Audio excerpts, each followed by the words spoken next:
మహిళలకి రిజర్వేషన్ ఉండకూడదు అంటున్న సింగర్ శ్రీతేజ. ఇదే మీరేమంటారు? పెట్టండి మీరు బేసిక్‌గా. అంతేగా మరి. ఉండకూడదు అనట్లేదు. ఏదో చెప్పనండి. రాజ్యాంగం మా మీద కరుణించి ఏదో ఇస్తుంటే మీరేంటండి ఉండకూడదు ఉండకూడదంటారు? అనట్లేదు. ఆ! తగ్గిస్తూ వెళ్ళాలి అంటున్నా. హ్మ్. 1990స్‌లోనో, 1980స్‌లోనో మనకి అమ్మాయిలకి రిజర్వేషన్ 33% ఉండాలి అని చెప్పి ఒక బిల్ పాస్ అయింది. బిల్ పాస్ అయింది. 1980స్‌కి 2025 సొసైటీ ఒకేలా ఉందని మీరంటారా చెప్పండి? మారింది.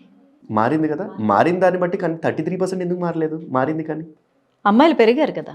ఇంకా యాక్చువల్లీ 33 పెంచుతారనుకుంటుంటే మీరేంటి? 33ని ఎందుకు పెంచాలి? పెంచాలి. అమ్మాయిలు బేసిక్‌గా బయటకొచ్చి అంటే ఒకప్పుడు అమ్మాయిలందరూ వంటింటి కుందేళ్లలాగా లేదంటే ఎంత చదువుకున్నా కూడా హ్మ్. పెళ్ళయిన తర్వాత ఉంటున్నారు. ఫ్యామిలీని చూసుకుంటూ అలా ఉండేవాళ్ళు. ఉన్నారు ఇప్పుడు కాబట్టి అలా ఇప్పుడు ఉండకూడదు అని అబ్బాయిలకి రిజర్వేషన్ దీటుగా ఇచ్చి అబ్బాయిలకి సమానంగా అదే ఫ్యామిలీ కోసం అదే పిల్లల కోసం పాటుపడుతున్నారు. పడుతున్నారు. సో పెంచితే ఏంటి తప్పు? రిజర్వేషన్ ఎందుకు పెంచాలి దానికి?